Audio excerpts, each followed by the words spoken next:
there is, of course, always that disconnect between academia and industry where it could take a really long time for those ideas to actually end up in more like broader available games, or maybe they don't end up there at all because there are also barriers for people in industry to reach academic publications. They're paywalled, et cetera, et cetera. But I really appreciate when people are able to spend the time and to work with a certain group of people, just the amount that we learn and can take away from that as well to apply in our own work. But I wish we did a better job at disseminating that knowledge so that it's usable for more people.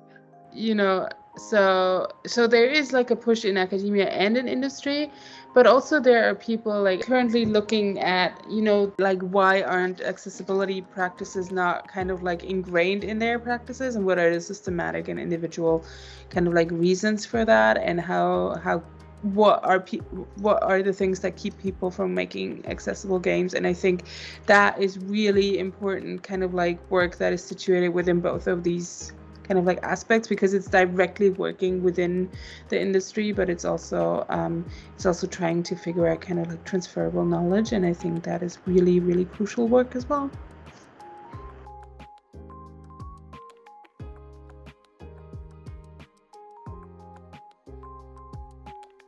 I think, well, first of all, it can be difficult to do that kind of research in a university context because to minimize risk for the university and the ethics, always challenging,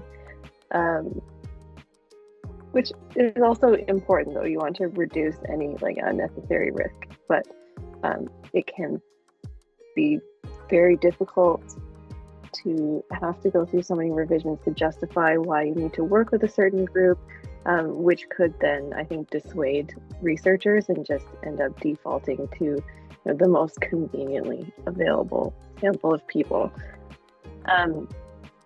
Another aspect that I've noticed with some virtual reality research is the self-selection of participants who do want to be in the study. If people feel like something is already not for them, then they're not going to be very likely to sign themselves up to participate in the study. So there needs to be some effort to make people more aware that your experience and your opinion and your voice is welcome and is needed. We need to have more diverse groups of participants, but we also need to report on their data. If you have someone who does have a disability and their data ends up being an outlier somehow, then oftentimes it might just be discarded as being kind of different from the rest, and then we lose what we had recorded about that experience, which could add up. These data points from multiple different studies, they all add up to a greater understanding of that group. We shouldn't just be throwing them out because they are deviating from the norm. I find that very problematic. Yeah, and we see that a lot in the research side of things, where like just because we have outliners and because of how the systematic system of research and publication is, that it's sometimes more difficult to publish research that have fewer sample sizes or don't have as much representation or quantitative findings based off of a misconception of accessibility research needing a higher end to be more valid, but just isn't usually possible for us.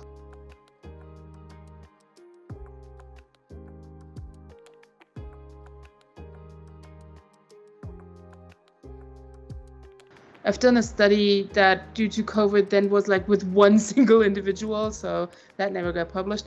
But we did a study with a child, with a disabled child, who was just like basically showing us how they kind of like changed games and like even sought out their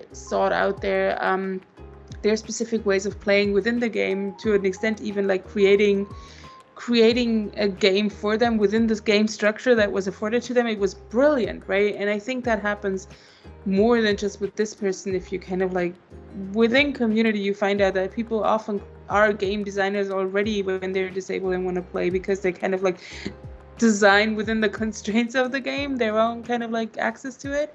but it doesn't need to be that way. And if it's kind of like readily available that different people can have, access to, I mean, not all games have stories, but like, for example, different ways of accessing the same story, or different ways of accessing similar experiences, or kind of like, figuring out skills. It's just like games are important for so many things. So for leisure, but also kind of like, turning your brain off sometimes, or like making shared experiences. And if you create something that, allows for shared experiences and can only be shared between some, if you open that up and enable kind of like shared experiences on eye level, like simply within single families of like mixed abilities, that kind of like changes the interaction. And I'm more interested in these kind of qualitative changes that then happen in these kind of like stories between people. There is kind of like this consideration, like that those would be opposite considerations, or that they would not go together. And I always try to encourage people in being curious about these things, because there needs to be kind of like a cultural mind shift as well. There needs to be a cultural mind shift as well, in terms of understanding that this is like a matter of curiosity as well, and it can be an aspect that we also consider in game design. And kind of like also understanding that we already like facilitate access all the time. We just decided to prioritize specific types of people in like giving those people access, and that we just play around with. I mean, it's not even that hard, I feel, but like play around with kind of like getting to points where this is just one aspect of like active reflection of who does this game provide access to and who it doesn't. And I'm not even a fan of saying like every game has to be accessible to everyone, but I want people to make these choices, not because like their tools weren't made up for it, or because this is how we always did it, or because they never thought about what kind of bodies would be able to play specific games, or would be kind of like provided access to. But I want them to make like conscious decisions and reflect on them and own them as well. This game is made for people who see, for example. That's fine. But like say that, and like make that, be clear about what is required. Because what we also have a lot is, and I mean, industry probably won't mind because people still buy the game, but sometimes people just buy the game and then figure out they can't play it, but then they already bought it. So I guess that works for the industry, but it doesn't work for me conceptually. And that's one of the biggest problems I think our community faces, that we're championing for, is that there's not a lot of information out there on what game and accessibility options are being provided to the players. We have Can I Play That does your reviews of games, which is really helpful, but they're just a small organization. You can't do that for every single game. And it's not realistic to have those expectations of them either. But they're doing a great job of promoting games and providing what accessibility options they have, which is excellent.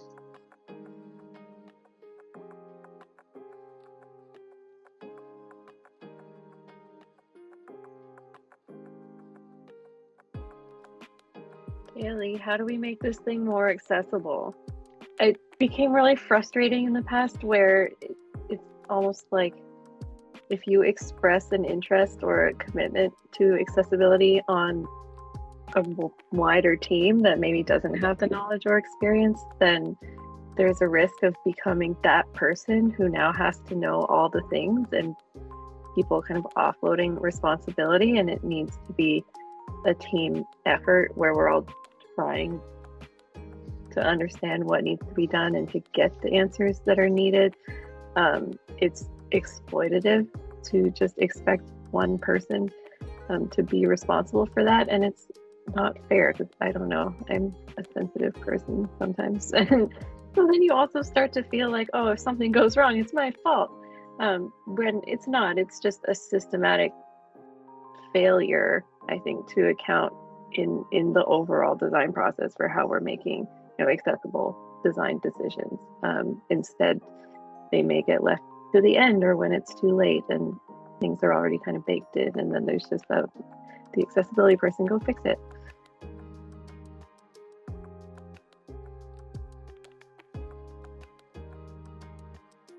How can they enter the field?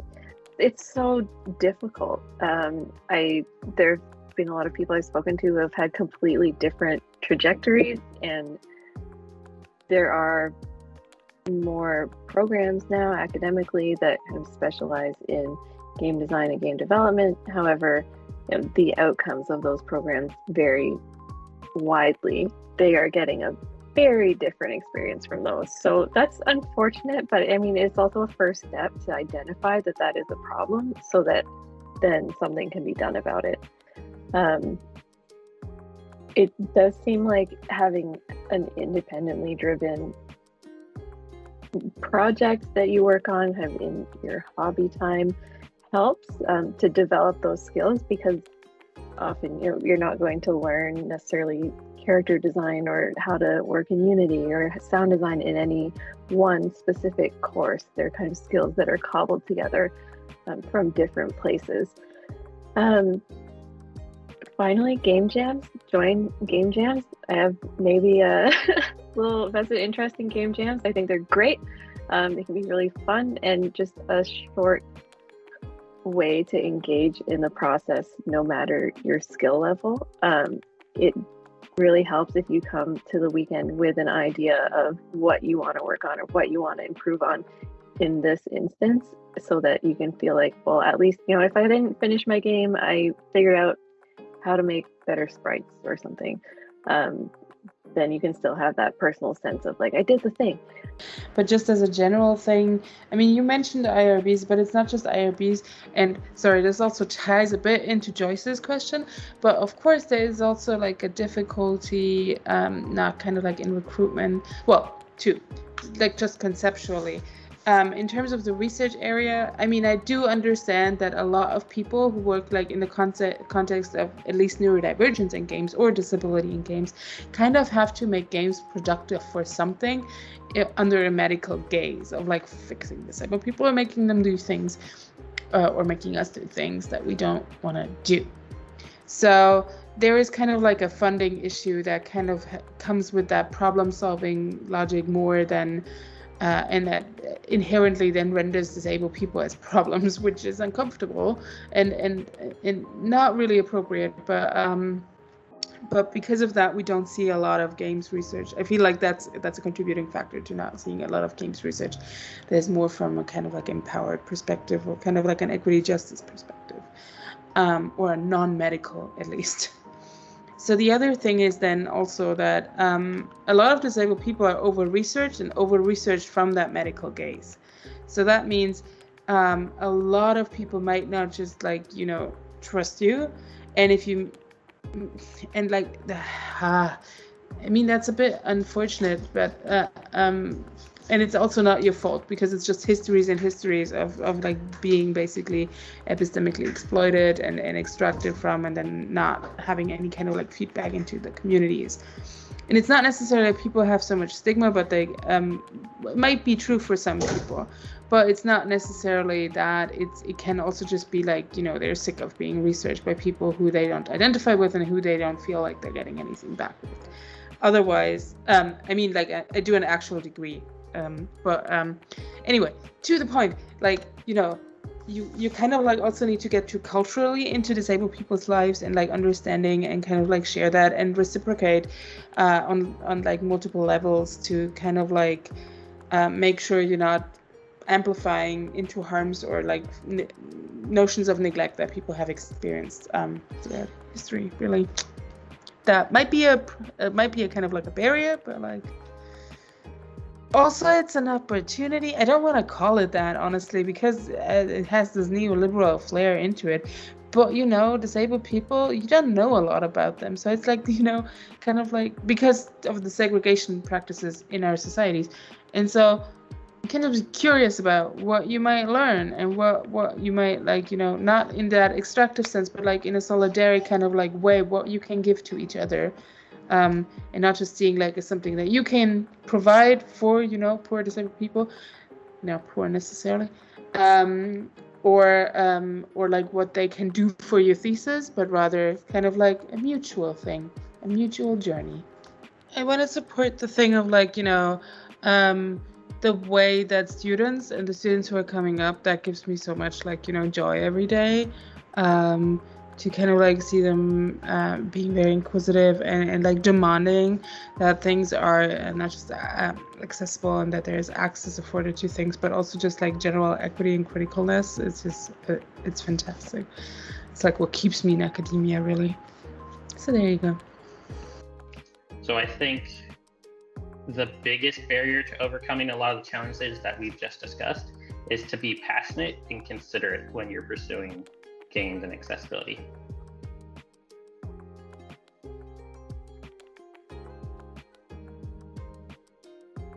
What are some resources specific to games and accessibility that we can often use to provide and champion for it, that you're aware of?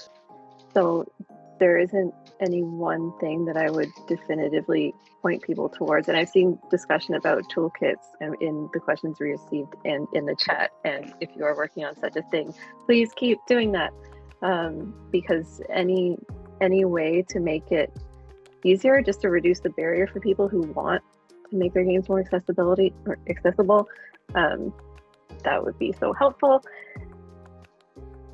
But a shortcut to that, as long as you are sensitive to, you know, how people are being involved in the process, is just making sure that you have diversity on your teams who are making the games. Because if your lived experience of playing games is different from someone else's, like, you're going to have certain assumptions about how things work that are going to come into the process. So if you don't have much of a difference in your lived experience from everyone else on your team, then you're not going to be able to kind of incorporate different ways of thinking, ways of being, ways of doing things.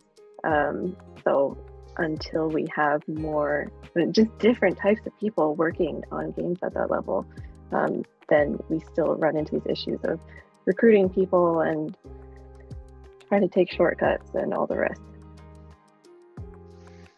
It's often difficult to get disabled people to come forward to provide feedback and insights because of the stigma they face. How can we leverage games and gaming to build a safe space and perhaps shape the culture of acceptance and disability as diversity and not a hindrance? Generally speaking, having community partners that you involve on an equal level, as opposed to like you are the researcher, you are recruiting from this community, that makes it much more of a one-way relationship. Whereas if there's some exchange that goes on, or mutual benefit, partnership, perhaps authorship on ensuing publications, then that can be a little less draining on people. And then it's also thinking about your impact as a researcher. So, you know, thinking about when you do research, how do you leave that group or that community? I've had experiences before where groups had previously been open and willing to participate in research, but because of other researchers coming in and just taking and taking and taking, they just aren't willing to do it anymore. And that's really unfortunate. So do be considerate as well of the people who might come after you.